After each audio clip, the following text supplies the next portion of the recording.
gusto natin tutukan kung ano talaga itong ICC na ito dahil palagay ko sa mga darating na linggo, baka umabot pa ito ng buwan, mapofocus tayo dito sa ICC. Sino ba? Ano ba ang ICC? Ha? Bakit ba tayo nag-withdraw dyan? Sino ba ang mga miyembro dyan? Ano bang mga kaso ang inilalapit diyan? Pagka tumakbo na yung kaso ni dating Pangulong Duterte, gaano ba kahaba ang itatakbo niyan? Oo. Or kapag medyo sabihin natin na medyo sabihin nating tanong na natin, nasa linya na pala IBP National President Attorney Domingo Cayosa. Attorney, magandang araw po. Good morning, magandang umaga sa nakikinig sa inyo. Opo, tayo din po ay naka-live sa Aliw Channel 23. Attorney, kailan ho ba na-establish itong ICC? Anong taon po? But matagal na ho yung ICC. Opo. Pero tayo ay sumali dyan. Opo. By ratification of Senate. Pinirmahan ng ating presidente. Opo. Yung treaty at rinatify ng Senado nung panahon ho ni Pangulong Noynoy Aquino. Opo. So we are one of the 125 countries more or less na miyembro ng ICC. Wow, 100 plus pala. Pero yung mismong ICC po, kailan po sila, kailan ho sila nagsimula? Ano hong taon na sila nagsama-sama at itayo po itong ICC, Attorney? Well, ang precursor ng ICC, nagsimula ho yan after World War II. Kasi nga maraming mga war crimes, mga pag-aabuso, yung mga Nazi, war criminals, so linitis, mga yan. So, naisip ng buong mundo, United Nations, na maganda siguro kung meron tayong dedicated na international tribunal na mag-aasikaso sa ganitong mga pangyayari. Lalong-lalo na kung wala namang gera, yung mga sitwasyon na kung saan merong mga mabibigat na krimen, yung war crimes, genocide, crimes against humanity, and recently dinagdag yung aggression, na kung hindi matugunan nung local na jurisdiction, yung mga local courts, Opo. ito yung court of last resort nung mga naagrabyado.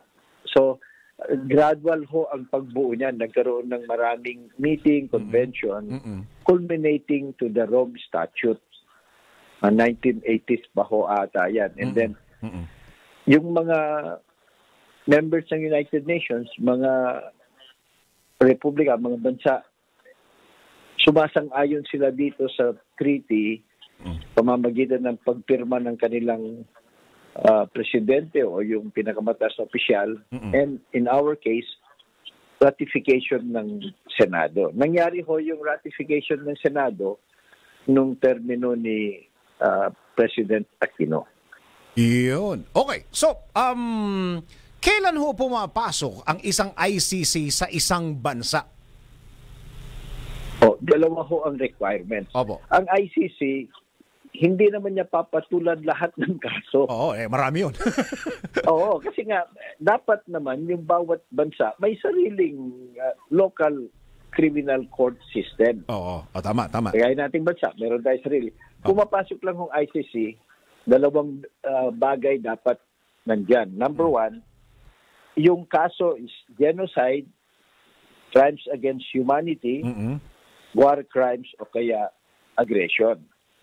Okay. Ngayon, kahit o yan yung mga kaso, kung kaya namang litisin, investigahin, litisin at panagutin yung mga suspect dun sa individual countries, hindi yan papasok. Yan yung tinatawag na complementarity. Papasok lang ang ICC kung maipapakita na dun sa bansa ng complainant, hindi iniimbestigahan ito, hindi seryoso ang gobyerno, hindi niya kaya. Yung tinatawag nilang unwilling or unable to seriously prosecute yung mga pinagsususpetsahan. Ganun ho ang nangyari sa atin. Kahit ho sabihin natin, attorney, na may finality na, may sabihin dito sa Pilipinas, meron ng desisyon ang Korte Suprema, kung hindi mo naman type pwede ka bang pumunta sa ICC, attorney? Hindi mo naman. Kasi nga, kung gumagana naman, halimbawa, yung diretso na natin, yung mga biktima ng tokhang. Opo. Tokhang, ibig sabihin, suspect ka lang, pinatay ka na, hindi ka na kinasuhan, hindi na nag-hain ng ebidensya, hindi ka pinagbigyan ng pagkakataong sumagot at depensa ng sarili mo sa korte. Pinatay ka na lang. So, kung yan naman, sana ay naimbestigahan ng kapulisan, kinasuhan yung pinagsususpetsahan at nalilitis, hindi papasok ang ICC. Kasi nga, wala yung tinatawag na complementarity. Kumbaga, pumapasok lang ho sila kung hindi ginagawa o hindi nagagawa ng gobyerno yung paglilitis dun sa mga pinagsususpetsahan. So, kung gumagana naman hanggang sa Supreme Court na aasikaso yan, na didesisyonan, igagalang yan ng ICC. Hindi naman niya pwedeng papalitan o kaya uunahan yung ating mga korte. So, ang pagpapatunay po na hindi gumagalaw ang kaso, yung magsasampa ng reklamo? Oho, kasi di ba, ang sabi ng PNP, 6,000 yung nanlaban. Yung sinasabi nila na legitimate self-defense daw. Sabi ng CHR at iba pang simbahan at iba pa, baka umabot na yung 30,000. Pero kung titignan mo yung nakasuhan, lubang kukonti. Yung kapulisan, imbes na i-encourage na magsampa ng kaso, tulungan yung mga namatayan, kung minsan sila pa ang nananakot sa kanila. So dahil sa ganitong pangyayari at sobrang napakarami na, naisipan tuloy ng mga biktima ng tokhang pumunta sa ICC at mukhang nakumbinsi nila dahil na rin sa mga public pronouncements ng dating Pangulo at yung sinasabi ng mga kapulisan noon, yung may premyo ka pa kung makapatay ka, tapos sasabihin, pag nakapatay kayo, ipapardon ko kayo, akong bahala, akong sagot ko kayo. Mga ganun ho. Bigyan nyo sila, buyuin nyo silang lumaban para may rason kayong patayin sila. Hindi ho kasi self-defense yung ganyan. Attorney, puntaan lang po natin yung proseso. Ano po? Pagdating ho ni dating Pangulong Duterte doon po sa The Hague, sa Netherlands, yun ho bang trial ay magsisimula agad? Hindi pa ho. Okay. Kasi pagdating ho doon, kagaya din ng ating criminal justice system, papuntahan siya dun sa mga paratang. Tapos tatanungin niya, guilty ho ba o not guilty? Anong sagot nyo dito? Kung minsan yung mga nakakasun sa ICC, inaamin na lang nila, tapos na ang kwento, mahatulan sila. Malamang sasabihin niya, hindi guilty. Pero sinasabi naman niya, sagot niya, siya ang sasagot. So, hindi natin alam. Okay, so, pagkatapos niyan, bibigyan siya ng pagkakataon na sagutin yung mga paratang. Pagkatapos niyang sumagot, may pre-trial din sila. Sabihin ko anong mga dokumento, sino mga witnesses, anong testimonya. Tapos magsisimula ang trial.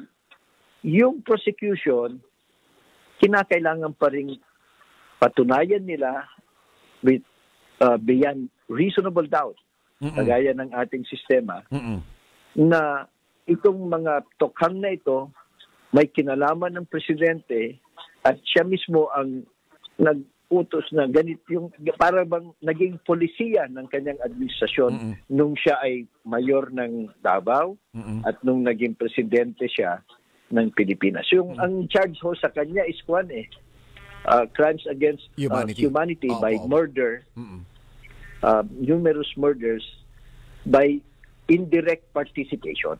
Meron hong nabanggit na yung magtatanggol ho ba sa kanya ay pwedeng Pilipino na abogado? Kailangan ba na accreditation nito sa ICC, attorney? Paano ba?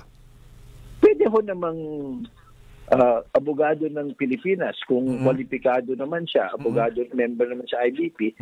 Pero usually ho, ang kinukuha nila yung sanay na sa proseso ng ICC. So, kaya naman siguro nilang mag-hire ng mga defense counsels ng marami ng akusado diyan sa ICC, pwede rin ho naman yung pinagkakatiwalaan nilang abogadong Pilipino.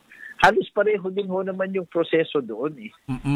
So ibig sabihin, the choice of kung sino man ho yung nasampahan ng kaso, choice po niya, kahit sinong Pilipino po na abogado na paniniwala niya na siya po ay may pagtatanggol sa International Court.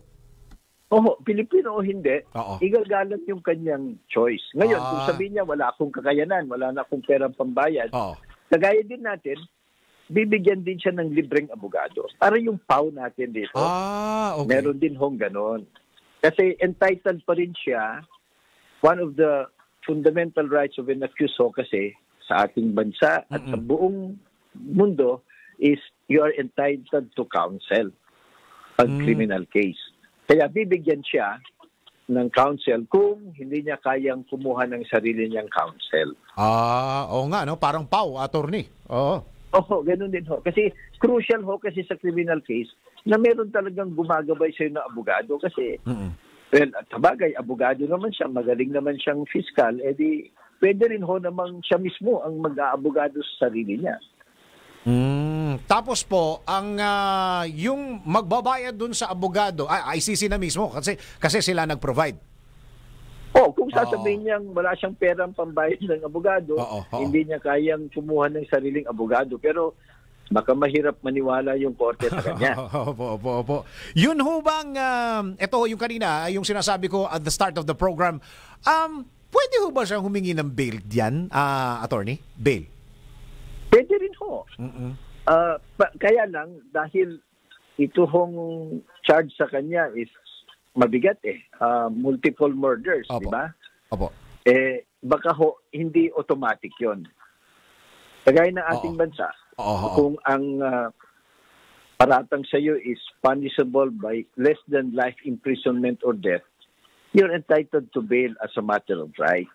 Dun ho naman, hindi automatic na you're entitled to bail. Kailangan kumbinsi mo ng korte na mahina yung ebidensya ng prosecution o kaya pag binigyan ka ng pansamantalang kalayaan habang dinidinig yung kaso, yung bang bail, temporary liberty, hindi ka tatakas. Oo.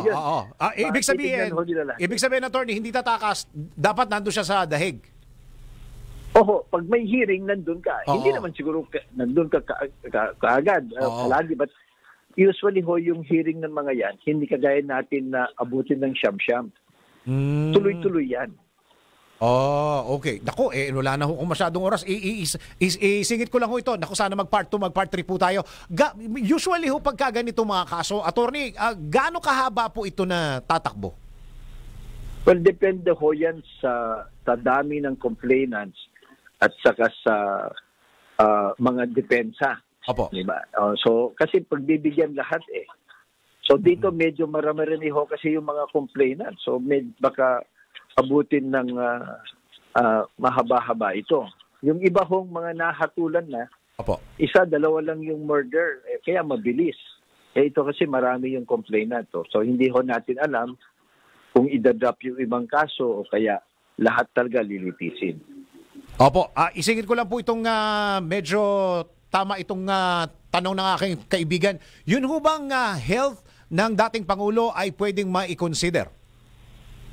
Well, i-consider ho yan at pag nandun ho siya, obligasyon ho naman ng korte na kung nanganganib ang kanyang ipapadoktor siya doon. Pero hindi ho yan yung rason para hindi ituloy ang kaso. Ipapagamot siya. Bibigyan siya ng adequate medical attention. Karapatan niya yon, obligasyon ng ICC. Pangangalagaan ng kanyang security at well-being, health well-being. Pero hindi ho rason para i-dismiss ang kaso o kaya hindi itutuloy. Okay. Ito, last na po. Promise, attorney. Attorney, yung hubang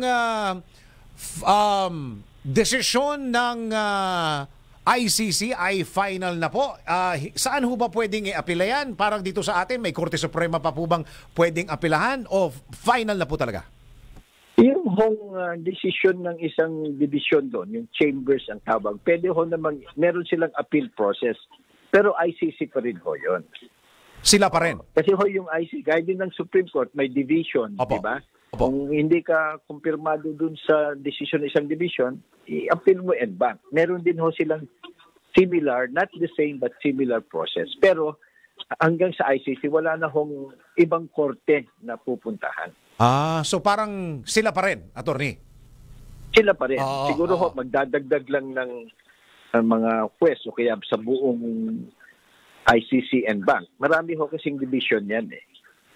Ayun. Okay, attorney. Naku, marami pa akong question dito. 8 pa to, 9 na to. Pero hingi na lang ako ng part 2. Maraming salamat po sa oras po ninyo, attorney Domingo Cayosa. Maraming salamat. Good morning po sa lahat.